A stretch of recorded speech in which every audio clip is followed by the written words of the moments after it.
all professional activities of the head of the Russian news agency Sputnik Moldova of Vitaly Denisov is connected with the Main Intelligence Directorate of the Russian Ministry of Defense, the authors of the investigation by the insider say.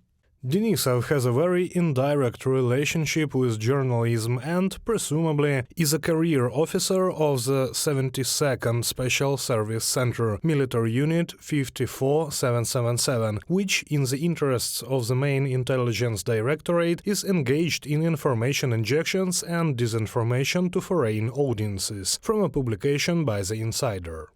Denisov worked in the main printed organ of the Russian Ministry of Defense, the Krasnaya Zvezda newspaper. In 2005, he received a departmental appointment. It is known that Denisov worked in the main investigation department of the Moscow region and then moved to the 72nd Special Services Center. In 2016, he was awarded the rank of colonel.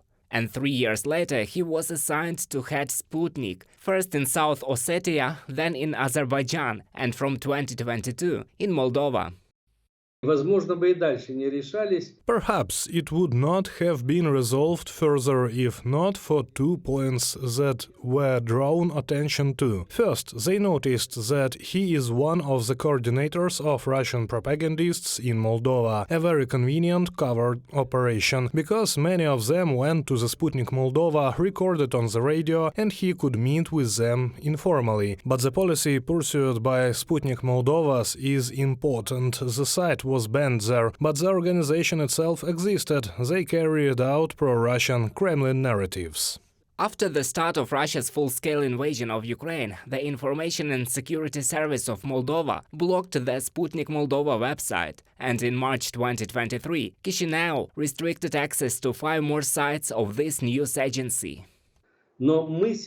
We are now paying attention to Transnistria. For a long time we underestimated the processes that are taking place there, and Russia continues to work hard there. Secondly, Russia is working very hard in Guguzia. They would like to create a second bridgehead, and so you understand, these bridgeheads are created to influence the political situation in Moldova, but at the same time these bridgeheads are also created against Ukraine.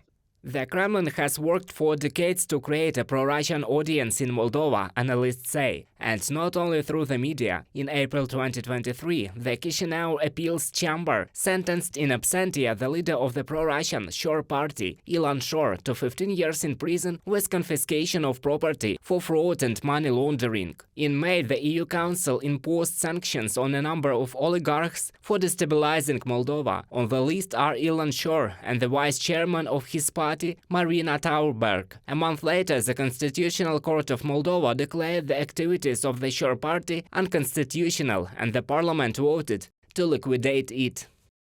Society was waiting for this decision because the citizens of Moldova value and want to live in a democratic, rule-of-law state, where criminal organizations don't protected but deprived for the opportunity to take over the country. A political party created on corruption and for the sake of corruption poses a danger to the constitutional order and security of the state. Maya Sandu, President of Moldova, on Facebook.